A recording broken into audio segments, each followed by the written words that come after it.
Hello guys, good morning. So yun, pang ilang linggo na ba natin? Actually pang 3 weeks na natin dito, no? Mabilis lang yung panahon talaga. Sabi mo, nung nakarang kararating lang nung 12. Ngayon anong petsa na, no? Pero syempre ganun pa man, ano pa rin, hindi pa rin may iwasan yung ano ka ba, madatang ka ng homesick talaga. Buti na lang syempre yan, andyan yung asawa ko na laging sumusuporta, gano'n. Pero syempre sa tulong ng Diyos, di ano naman talaga, recover na rin kahit paano. Eh sabi nyo nga, di ba, laban lang, di ba? So tiyagalan talaga. So yun, actually guys, nagsisimula na rin mag ano rito, medyo mag yellow ba. Ayun o, tignan nyo guys yung dadaanan ko. Ayun o,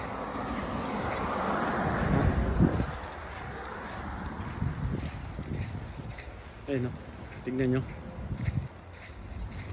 So base kasi sa mga kasama ko rito na nakaranas na ng snow, papalo yung pagbagsak ng snow na yan, siguro mga kalagitnaan ng December or first week ng December yan.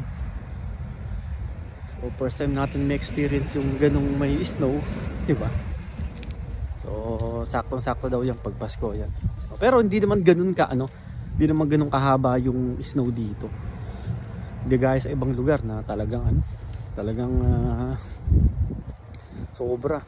Mga 2 buwan o 3 buwan lang ang summer, tapos the rest puro puro snow na, no? So yun guys, so inihintay ko na lang din yung so, ilang months pa bago dumating si Jen. Tapos yun, hopefully sa awa ng Diyos, syempre sana that time naka-adjust na tayo, yun. Sa ngayon kasi hindi ko alam kasi ano ngayon kumbaga sa ngayon hindi ko pa nakikita yung or hindi ko pa na-appreciate yung benefits ng pagpunta namin dito, kasi syempre base naman dun sa mga nakakausap ng mga kaibigan, normal lang naman daw talaga yun, diba? Well, malalaman natin, at syempre niniwala naman tayo na may purpose si Lord kung bakit tayo nandito, diba? Kung bakit tayo dinala rito, ganun. So yun, ano lang din, kumbaga at least para makita rin ng mga, or masaksihan din ng mga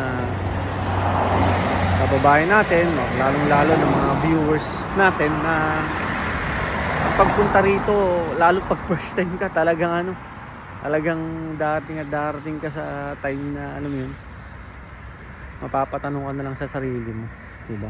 Pero gaya nga na ulit ko sinasabi, patuloy lang tayo magtiwala sa proseso, diba? Sa proseso ng Diyos, dahil hindi niya naman tayo dadalhin sa isang sitwasyon na ikapapahamak natin. Hindi niya tayo dadalhin sa isang sitwasyon na yung malulugmok tayo, di ba? Do medyo malubak ang pagdadaanan natin, pero sa huli nun, yun, panigurado, yun yung pinaka the best sa atin ng mangyayari. So yun guys, waiting na ako sa bus. Actually napaaga lang ako ng pasok, gawa nga ng pupunta ako ng bangko, at meron tayong aasikasuhin, no? Tapos ang pasok ko ngayon is mid shift ako from 12 until 8:30, no? So guys, yun, ingat kayo palagi ha. Huwag niyong kalimutan lagi magdasal, no? Araw-araw, importante yan. So yun, parating na rin yung bus guys. So salamat at God bless po.